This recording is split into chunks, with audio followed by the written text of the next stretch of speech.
Hello everyone, welcome back to my channel again. इस video में हम स्टार्ट करने जा रहे हैं DSSB की जो हमने लाइफ प्रोसेसेस चैप्टर कंप्लीट कर लिया है उसकी PYQ सीरीज़। तो सबसे पहला जो इसमें टॉपिक है वो है न्यूट्रिशन। न्यूट्रिशन में हम बात करेंगे ह्यूमन डाइजेस्टिव सिस्टम की, जिससे जो सवाल पूछे गए हैं उसमें पहला सवाल है जो हमारी NCERT में गिवन है। ये लाइन क्लास 10th की जो NCERT आप देखेंगे उसमें ये लाइन डिक्टो गिवन है कि why herbivorous have longer small intestine compare to carnivorous. जो हमारे कार्निवोर्स होते हैं उनके कंपैरिजन में हर्बीवोर्स एनिमल की जो इंटेस्टाइन होती है स्मॉल वाली वो लंबी क्यों होती है? वो लॉन्ग इस वजह से होती है क्योंकि उनको टाइम लगता है सेल्यूलोज के डाइजेशन में। जो कार्निवोर्स होते हैं एनिमल, जो कार्निवोरस होते हैं वो डाइजेस्ट कराते हैं मीट वगैरह को, वो जल्दी डाइजेस्ट हो जाता है। लेकिन जो हर्बीवोरस होते हैं जो कि सिर्फ ग्रीन प्लांट्स इन सब पे डिपेंड करते हैं, तो ये जो वहाँ से जो हमें सेल्यूलोज प्राप्त होता है ना, उसके डाइजेशन में टाइम लगता है, जिसकी वजह से हर्बीवोर्स जो होते हैं उनके पास लॉन्गर स्मॉल इंटेस्टाइन होती है। सेकंड जो इससे क्वेश्चन पूछा गया है वो आपके पूछा गया है बाइल जूस से। क्या क्वेश्चन पूछा गया है बाइल जूस से कि where bile juice is produced. Bile juice कहाँ प्रोड्यूस होता है? उसका आंसर है लीवर। लीवर में हमारा बाइल जूस प्रोड्यूस होता है। And where it is stored, और ये बाइल जूस स्टोर्ड कहाँ होता है? ये स्टोर होता है हमारे गैल ब्लैडर में। और इसका रोल क्या है बाइल जूस का? Emulsification of fats. ये इसका ऑप्शन में था, ये इसका आंसर है ये फैट्स का इमल्सिफिकेशन करता है। तो देखो बाइल जूस से 3 सवाल बने हैं अलग अलग। पहला प्रोड्यूस कहाँ होता है? लीवर में। दूसरा स्टोर कहाँ होता है?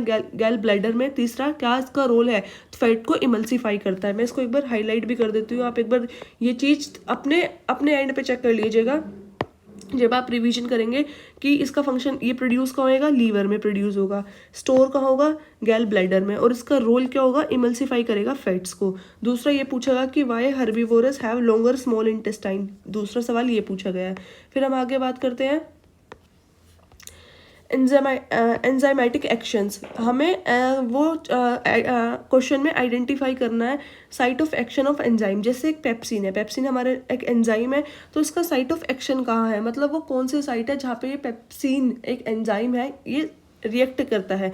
तो जो पेप्सिन है वो काम करता है हमारे स्टमक में, और जो ट्रिप्सिन है वो हमारे स्मॉल इंटेस्टाइन में काम करता है। अब एक सवाल पूछा गया है होलोजोइक न्यूट्रिशन के ऊपर। देखो मैंने आपको अपनी वीडियोस में ऑलरेडी बताया हुआ है कि न्यूट्रिशन कितने तरह के होते हैं। हमने न्यूट्रिशन पढ़ा था, 2 तरह का पढ़ा था, ऑटोट्रॉफिक और हेट्रोट्रॉफिक। और जो हेट्रोट्रॉफिक न्यूट्रिशन पढ़ा था, हेट्रोट्रॉफिक में हमने 3 तरह के न्यूट्रिशन पढ़े थे। हेट्रो में हमने एक तो पढ़ा था पैरासाइटिक मोड ऑफ न्यूट्रिशन, एक होलोजोइक मोड ऑफ न्यूट्रिशन, और एक हमने पढ़ा था सेप्रोफाइटिक मोड ऑफ न्यूट्रिशन। तो जो होलोजोइक मोड ऑफ न्यूट्रिशन है उसमें क्या होता है कि जो एनिमल है ना वो पूरे के पूरे सॉलिड फूड को इनटेक करते हैं अपनी बॉडी के अंदर। और जो सेप्रोफाइटिक था वो ये था कि ये डेड और डिक एनिमल्स पे फीड करते हैं, और ये अपने खाने को बॉडी के बाहर ही ब्रेक डाउन करते हैं, उसके बाद कंज्यूम करते हैं।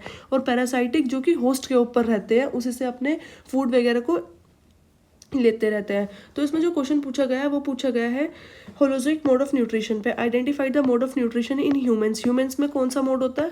होलोजोइक होता है। ह्यूमंस में भी और एमीमा में भी होलोजोइक मोड ऑफ न्यूट्रिशन पाया जाता है। अब हम बात करते हैं stomata in desert plant. Why they take CO2, why they take up CO2 at night. जो हमारे डेजर्ट प्लांट होते हैं वो रात में CO2 क्यों लेते हैं? ये क्वेश्चन पूछा है। तो वो इस वजह से लेते हैं कि ताकि दिन के टाइम में क्या होता है, फोटोसिंथेसिस का प्रोसेस चल सकता है दिन में, क्योंकि सनलाइट होती है। और जब दिन में वो अपने स्टोमेटा खोलेंगे, जो प्लांट्स की जो ये गार्ड सेल्स होती हैं, अगर ये अपना स्टोमेटा को ओपन करेंगी ना तो इनका वाटर लॉस बहुत ज़्यादा हो जाएगा। यहाँ से बहुत सारा पानी लॉस हो सकता है ड्यूरिंग डे, क्योंकि क्या है ऊपर सोलर एनर्जी है, सन इनके वाटर लॉस करा सकता है। इस वजह से ये डेजर्ट प्लांट है, ये क्या करते हैं रात में अपना स्टोमेटा को ओपन करते हैं ताकि वाटर का लॉस प्रिवेंट हो सके। ये ह्यूमन डाइजेस्टिव सिस्टम पूरा आपको यहाँ पे दिखाया गया है। सबसे पहले यहाँ पे पिट्यूटरी ग्लैंड प्रेजेंट होती है, फिर माउथ है, फिर हमारी 2 ग्लैंड्स और प्रेजेंट है, फिर इसोफेगस है, लीवर है, स्टमक, पैनक्रियाज। ये पूरा का पूरा ह्यूमन डाइजेस्टिव सिस्टम का डायग्राम यहाँ पे दिखाया गया है। अब ये क्वेश्चंस पूछे गए थे कहाँ से? Chapter life processes class 10th का जो है उसके NCERT से लाइन टू लाइन क्वेश्चन पूछे गए हैं। टॉपिक है न्यूट्रिशन डाइजेस्टिव सिस्टम से। दूसरा टॉपिक है रेस्पिरेशन। रेस्पिरेशन भी मैंने आपको अपनी वीडियोस में करा रखा है, आप जाके देखेंगे एक बार। तो देखो इसमें कौन से क्वेश्चन पूछे गए हैं। ब्रेकडाउन पूछा गया है, ग्लूकोज का ब्रेकडाउन कैसे कैसे और कहाँ होता है? साइटोप्लाज्म में कहाँ होता है? देखो हम साइटोप्लाज्म की बात करें तो ये राइट एरो का मतलब ऐसे है। साइटोप्लाज्म में ग्लूकोज जो है वो कन्वर्ट होता है पायरूवेट में।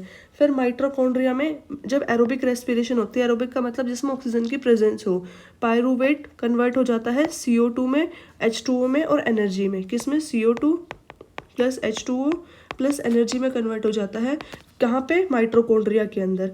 फिर हम बात करते हैं हमारी जो मसल सेल होती है, मसल सेल में क्या होता है, एनारोबिक रेस्पिरेशन हो रहा होता है, मतलब उसमें ऑक्सीजन की ना लैक होता है, कमी होती है ऑक्सीजन की हमारी मसल सेल के अंदर। उसमें जो ये पायरूवेट है ये कन्वर्ट हो जाता है लैक्टिक एसिड में, इसी वजह से हमारी बॉडीज पे क्रैम्प आ जाते हैं एक्सरसाइज के दौरान, लैक्टिक एसिड और एनर्जी में। अब हम बात करते हैं कार्टिलेज रिंग की। ये जो कार्टिलेज रिंग होती हैं क्या करती हैं, द फंक्शन ऑफ रिंग्स, ये एग्जाम में पूछा हुआ है, कार्टिलेज रिंग का फंक्शन क्या है। ये ना हमारे जो ट्रैकिया है उसको कोलेस्प करने से बचाती है। जैसे ये हमारा ये ट्रैकिया होता है, यहाँ पे हम देखेंगे इधर ना, जब हम ये यहाँ पे हमारा ट्रैकिया प्रेजेंट होता है, इसमें ये रिंग्स होती हैं। तो ये जो कार्टिलेज रिंग्स है इनका काम पूछा गया है। देखो इनका वर्क क्या होता है, ये क्या काम करती है, जब हम इनहेल करते हैं या फिर हम कहें जब हम एक्सहेल करते हैं ना एयर को, तो ये ना हमारा ये जो पूरा का पूरा ये जो सी शेप में जो कार्टिलेज बनी हुई है, इस एयरवे को कोलेस्प होने से बचाती है, ये काम है इसका। The function of rings of cartilage in the trachea to prevent its collapsing, ये हमारे अगर ये ट्रैकिया प्रेजेंट नहीं होंगे ना यहाँ पे, ये जो सी शेप में जो रिंग्स दिखाई दे रही है, तो जो हमारा एयरवे है, जो हमारा एयर पैसेज है वो कोलेस्प हो सकता है। तो ये हमारे एयर पैसेज को एक स्ट्रक्चर प्रोवाइड कराती है और उसे कोलेस्प होने से बचाती है।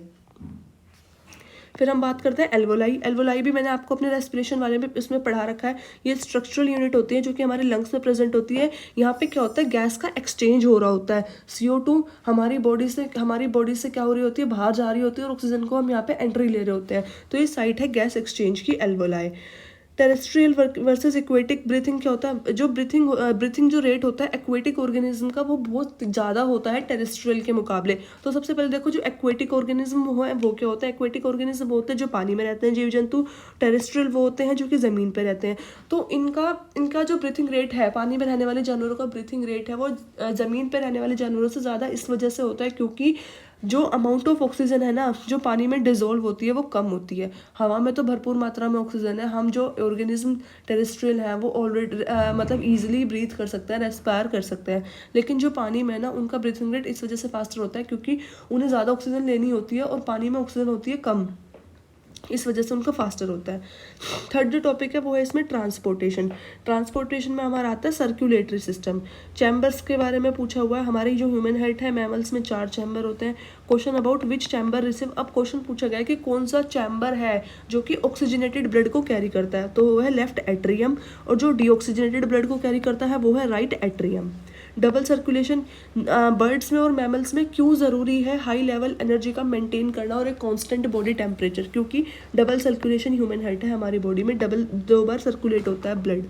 फिर पूछा गया ट्रांसपोर्टेशन में जो जाइलम टिश्यू है, जाइलम टिश्यू किस चीज़ को ट्रांसपोर्ट करता है, वाटर को, और ये यूनिडायरेक्शनल होता है। जैसे मान लो ये प्लांट है, ये इसके रूट से यहाँ पे पानी दिया तो जाइलम टिश्यू इसको अपवर्ड लेके जाएगा, ये यूनिडायरेक्शनल होता है। फिर पूछा गया फ्लोएम टिश्यू का काम, जो फ्लोएम है वो क्या करता है, ये बाई डायरेक्शनल होता है, ट्रांसलोकेशन का काम करता है। ये प्लांट में ट्रांसपोर्ट करता है फूड को और सुक्रोज को। जैसे ये प्लांट है, ये इसकी एक लीव है, लीव में क्या करा, फूड तैयार हुआ। अब ये जो फ्लोएम टिश्यू है ये प्लांट के इधर ऊपर भी नीचे भी सारे पार्ट्स में ये क्या करेगा, फूड को ट्रांसपोर्ट करेगा, तो इसको इसलिए बाई डायरेक्शनल बोला जाता है। एक क्वेश्चन था ब्लड कंपोनेंट पे, रोल क्या है प्लेटलेट्स का। देखो हमारा जो ब्लड है इसको हम बोलते हैं कनेक्टिव टिश्यू। इसमें क्या क्या प्रेजेंट होता है, इसमें RBCs भी प्रेजेंट होती हैं, इसमें WBCs भी प्रेजेंट होती हैं, इसमें प्लेटलेट्स भी प्रेजेंट होती हैं। तो ये जो प्लेटलेट्स है इनका वर्क पूछा गया है। देखो जब हमारी बॉडी में कोई इंजरी हो जाती है तो हमें खून निकलना स्टार्ट होता है, लेकिन एक टाइम के बाद वो रुक जाते हैं। क्यों रुक जाते हैं, क्योंकि प्लेटलेट्स क्या करते हैं, ब्लड में क्लोटिंग कर देते हैं। ये क्या करती हैं, मतलब जहाँ पे जिस जगह में इंजर्ड हुआ है, कट लगा है, उस जगह प्लेटलेट्स आ जाती हैं कुछ समय बाद और हमारा खून निकलना बंद हो जाता है, तो उसको बोलते हैं ब्लड की क्लोटिंग कर दी इन्होंने। तो प्लेटलेट्स का रोल होता है ब्लड में क्लोटिंग करना। और the role of haemoglobin in oxygen transportation, haemoglobin क्या करता है, ऑक्सीजन को ट्रांसपोर्ट करता है, ये काम होता है हीमोग्लोबिन का। अब हम बात करते हैं एक्सक्रीशन की। देखो जो हमारी किडनी है उसकी सबसे छोटी जो यूनिट होती है उसको हम बोलते हैं नेफ्रॉन। हम इसमें एक क्वेश्चन पूछा गया है कि जो फिगर दी हुई थी और आइडेंटिफाई करना था जो कप शेप की स्ट्रक्चर है उसको हम क्या बोलते हैं, उसको हम बोलते हैं बोमेंस कैप्सूल। और फिल्ट्रेशन कहाँ पे होता है, फिल्ट्रेशन होता है ग्लोम्यूरल्स में। प्लांट कैसे एक्सक्रीट करते हैं ये भी आपको एक क्वेश्चन दिया गया है और पूछा गया है 4 ऑप्शंस के साथ। तो जो प्लांट्स हैं उनके एक्सक्रीट करने के तरीके अलग अलग है। जैसे वो अपनी पत्तियां झड़ देते हैं, मतलब पेड़ जो है सारी पत्तियां झड़ जाती हैं, उसमें से रेजिन्स और गम्स निकलते हैं। जो प्लांट की बार्क होती है, ये जो छाल होती है, इसमें से कुछ फेविकोल टाइप चिपचिपा पदार्थ निकलता रहता है, उसको हम बोलते हैं रेजिन्स या फिर गम। और वो ट्रांसपीरेशन भी करते हैं। जैसे जब स्टोमेटा खुलता है तो पानी का लॉस होता है, वो होता है ट्रांसपीरेशन भी। अब एक प्रोसेस पूछा गया है जिसका नाम है हीमियोडिलाइसिस। इसका मतलब क्या होता है, ये एक बेसिक प्रिंसिपल है कि कैसे एक आर्टिफिशियल किडनी काम करती है, कैसे हम अपनी बॉडी से नाइट्रोजीनियस वेस्ट को निकालते हैं, उस प्रोसेस को हम बोलते हैं हीमोडिलाइसिस।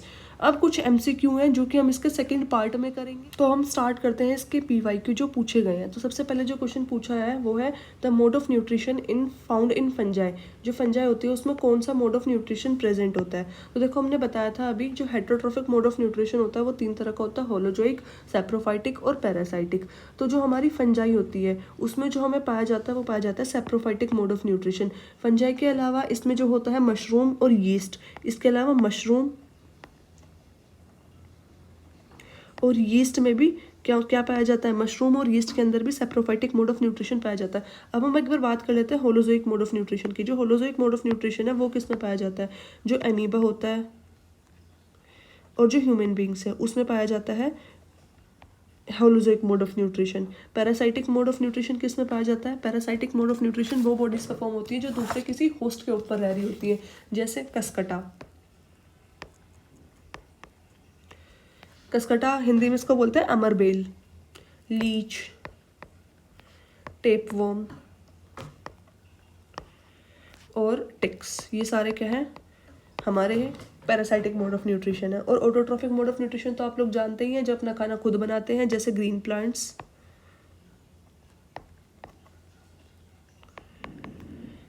एल्गी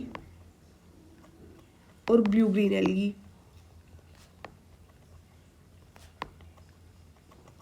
सो इसका आंसर समझ में आया। जो फंजाई है उसमें क्या पाया जाता है, सैप्रोफाइटिक मोड ऑफ न्यूट्रिशन। दूसरा, the green dot like structure observed in the leaf peel under a microscope. जब हम एक पत्ती को, पेड़ की पत्ती को माइक्रोस्कोप के अंदर रखते हैं तो उसमें जो ग्रीन कलर की डॉट्स होती है वो हमें क्या दिखाती है, जो ग्रीन कलर की डॉट्स है वो होती है हमारी क्लोरोप्लास्ट। ठीक है, अब क्लोरोप्लास्ट हमें पता चल गया, लेकिन स्टोमेटा क्या होता है और गार्ड सेल्स क्या होती हैं। सबसे पहले हम बात करते हैं गार्ड सेल्स की। जब कोई लीफ होती है, मान लो हमारे पास ये है एक लीफ के, जब हमने माइक्रोस्कोप में रखा ना तो वो हमें ऐसी दिखाई पड़ती है।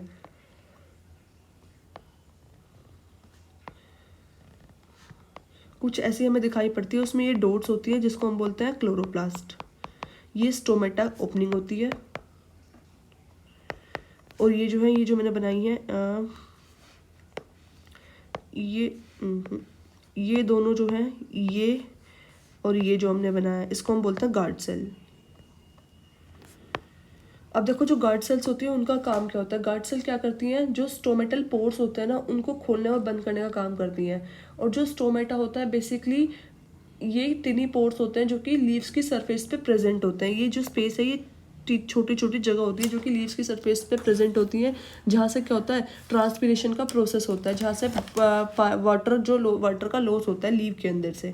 अब दूसरा, हम फोर्थ क्वेश्चन पे चलते हैं। The inner lining of the stomata is protected. जो हमारा स्टमक होता है, हमें पता है स्टमक में HCl एसिड प्रोड्यूस होता है। अब HCl एसिड से हमारी जो स्टमक है उसकी वॉल को प्रोटेक्ट करने के लिए क्या हम यूज़ करते हैं, तो होता है म्यूकस। म्यूकस क्या है, हमारा जो स्टमक है उसमें जो HCl एसिड प्रोड्यूस होता है उसकी इनर लाइनिंग को प्रोटेक्ट करने का काम करता है mucus. Amoeba captures the food with the help of. अब देखो अमीबा क्या है, अमीबा में ये शेप होती है कुछ। अब ये जो अमीबा है ये इसका न्यूक्लियस है, ठीक है। अब ये जो है ना, ये जो फिंगर लाइक स्ट्रक्चर्स निकल रही है अमीबा की, इसको हम बोलते हैं पैसोपोडिया। तो जो अमीबा है इन दोनों की हेल्प से फूड को कैप्चर करती है, जिसको हम बोलते हैं पैसोपोडिया। अब दूसरी हम बात कर लें site of aerobic respiration in the cell. Cell में एरोबिक रेस्पिरेशन कहाँ पे होता है, जो हमारी एरोबिक रेस्पिरेशन की साइट है वो होता है हमारा माइटोकॉन्ड्रिया में। When air blown from mouth to a test tube. जो हमारे पास एक टेस्ट ट्यूब है, ठीक है, इसमें हम एक छोटा सा एक्सपेरिमेंट का परफॉर्म करके देखेंगे। हमारे पास एक टेस्ट ट्यूब है, इसके अंदर हमने क्या डाला हुआ है, लाइम वाटर है, ठीक है। इसमें लाइम वाटर है। अब हमने अगर अपने मुंह से इसमें एक फूंक मारी तो जो लाइम वाटर है ना ये कन्वर्ट हो गया मिल्की या फिर क्लाउडी। क्यों? कौन सी गैस की प्रेजेंस से हुआ होगा? अब जरा सोच के बताओ, बिल्कुल कॉमन सेंस का क्वेश्चन है और DSSS में पूछा गया है। अब देखो, हम ह्यूमन बींग्स हैं, हम ऑक्सीजन को तो इनटेक करते हैं लेकिन CO2 को बाहर छोड़ते हैं, एक्सेल करते हैं। तो जो हम अपने मुंह से इसमें फूंक मारेंगे टेस्ट ट्यूब में तो कौन सी गैस इसमें जाएगी? CO2। तो CO2 की वजह से, CO2 की प्रेजेंस की वजह से वो जो लाइम वाटर है वो कन्वर्ट हो गया मिल्की या फिर क्लाउडी में।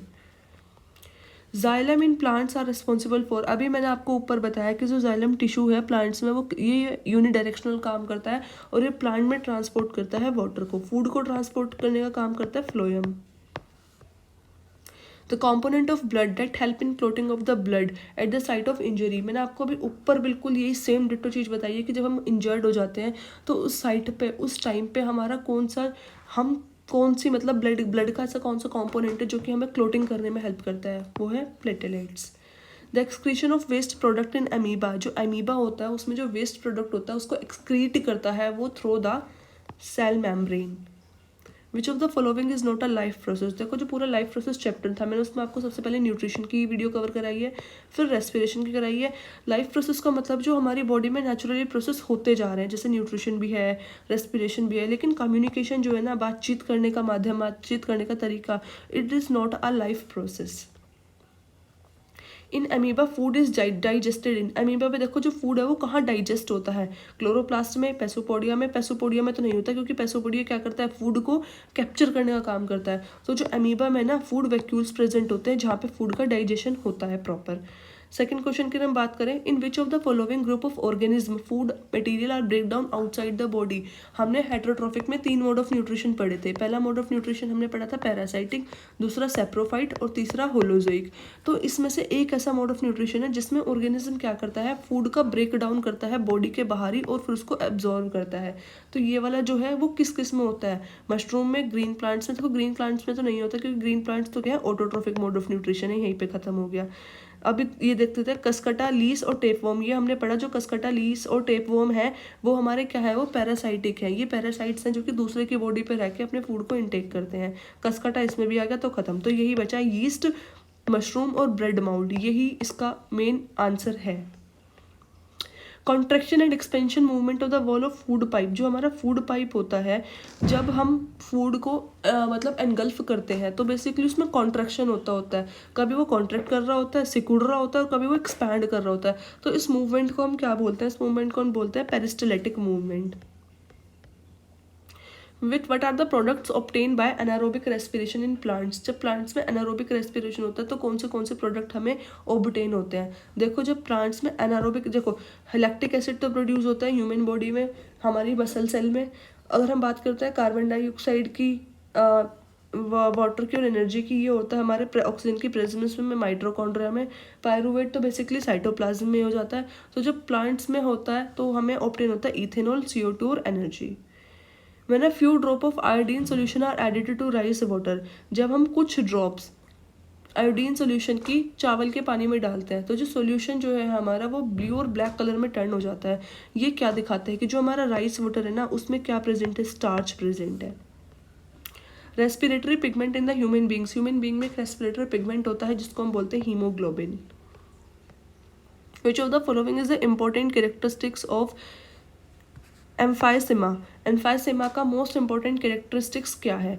देखो इसका ऑप्शन क्या है? Destruction of alveolar wall and air sacs in the lungs are damage, increase in the growth of lung tissue की ग्रोथ में इंक्रीज करना, inflammation of the wall of bronchi, जो हमारे ब्रोंकाई उसकी जो वॉल है उसमें inflammation, thickening of the artery wall of the lungs. तो देखो मैं बता देती हूँ आपको जो इंपॉर्टेंट कैरेक्टरिस्टिक्स है एम्फाइसीमा का, वो है डिस्ट्रक्शन ऑफ एल्वोलर वॉल, जो हमारी एल्वोलर वॉल होती है उसको डिस्ट्रक्ट करना, और जो हमारे एयर सेक्स होते हैं लंग्स के उनको डैमेज करना। How do these fungi obtain nutrition, fungi जो है वो कैसे न्यूट्रिशन को ऑब्टेन करती है? हमने भी पढ़ा था जो फंजाई होती है वो क्या करती है? बाहर ही अपनी बॉडी से बाहर ही ब्रेक डाउन करती है और फिर उसको एब्जॉर्व करती है फूड को। तो देखो by eating bread on which it is growing, नहीं, ये काम तो पैरासाइट का होता है कि जिस पे वो ग्रो करते हैं उसी को खा लेते हैं। By using nutrient from the bread to prepare their own food, अपना प्रिपेयर तो ये फूड करते नहीं क्योंकि हेटरोट्रोफिक मोड ऑफ न्यूट्रिशन के अंदर आती है। By breaking down the nutrition of the bread, bread से जो न्यूट्रिशन मिल रहा होता है उसको ब्रेक करती है और फिर उसको एब्जॉर्व करती है। करती है, तो ये है फंजाई का काम। Characteristics process observed in anaerobic respiration are, जो हमारा एनारोबिक रेस्पिरेशन है उसमें हमें कौन से कैरेक्टरिस्टिक्स प्रोसेस जो हमारे कैरेक्टरिस्टिक्स प्रोसेसेस हैं वो ऑब्जर्व होते हैं। सबसे पहले प्रेजेंस ऑफ ऑक्सीजन, उसमें क्या ऑक्सीजन की प्रेजेंस होती है। दूसरा रिलीज ऑफ CO2, क्या उसमें CO2 रिलीज होता है। Release of energy, energy release होती है, और या फिर लैक्टिक एसिड रिलीज होता है। देखो हम बात करते हैं एनारोबिक रेस्पिरेशन की। एनारोबिक रेस्पिरेशन वो होता है जहाँ पे कमी होती है ऑक्सीजन की, लैक ऑफ ऑक्सीजन। तो जब ऑक्सीजन की लैक है तो हम ये तो नहीं बोल सकते कि ऑक्सीजन की प्रेजेंस है, तो पहला ऑप्शन तो यही खत्म। तो पहला ही गया, तो ये वाला भी गया, ये भी गया, अब ये दोनों रह गए। अब एनारोबिक रेस्पिरेशन में क्या होता है, लैक्टिक एसिड तो प्रोड्यूस होता है, CO2 भी प्रोड्यूस होती है और एनर्जी भी प्रोड्यूस होती है, तो बाकी के तीनों ऑप्शन सही हैं। अब plant get rid of excess water through transpiration, हमें इस बात का पता है कि जो एक्सेस वाटर होता है प्लांट्स में वो स्टोमेटा जब ओपन होता है तो वो ट्रांसपिरेशन के थ्रू बाहर निकल जाता है। तो what is the method use by plants to get rid of the solid waste product. अब जो प्लांट्स के अंदर सॉलिड वेस्ट प्रोडक्ट होता है ना, वो उसको कैसे बाहर निकालते हैं। शॉर्टनिंग द स्टेम, स्टेम छोटी हो जाती है। कभी आपने देखा किसी प्लांट बड़ा था उसकी स्टेम छोटी हो गई, तना छोटा हो गया, नहीं। Dropping down the fruits, fruits तो बाद में आते हैं जब वो राइपन वेयर हो जाते हैं। Expansion of roots into the soil, क्या वो अपनी जो सॉइल में रूट्स है उसको एक्सपैंड करेंगे, ऐसा भी नहीं होता है। तो वो क्या काम करता है, शेडिंग ऑफ येलो लीव्स, जो पत्ते पीले पड़ जाते हैं उनको झाड़ना शुरू कर देते हैं वो खुद ही। Chemical present in tobacco lead smoke led to the breakdown of elastic tissue in the alveoli, हमारे एल्वोलाई में जो इलास्टिक टिश्यू होता है वो टूट जाता है, किसकी वजह से उसका ब्रेकडाउन हो जाता है, हम जो टोबैको लेते हैं उसमें एक केमिकल प्रेजेंट होता है उसकी वजह से। तो नेम द स्पेसिफिक कंडीशन, उस स्पेसिफिक कंडीशन को हम क्या बोलते हैं, emphysema. Digestion of food starts in which organ in the human digestive system, जो हमारा ह्यूमन डाइजेस्टिव सिस्टम होता है, डाइजेशन ऑफ फूड कहाँ से स्टार्ट होता है। देखो जब हम माउथ में अपने फूड को इनटेक करते हैं तो हमारे वहाँ पे एक स्लाइवरी ग्लैंड प्रेजेंट होती है जो कि एंजाइम को रिलीज करती है, स्लाइवरी एंजाइम उसको रिलीज़ करती है, जो कि हमें हेल्प करता है फूड को ब्रेक डाउन करने में। तो हमारे माउथ से ही हमारा फूड का डाइजेशन स्टार्ट हो जाता है।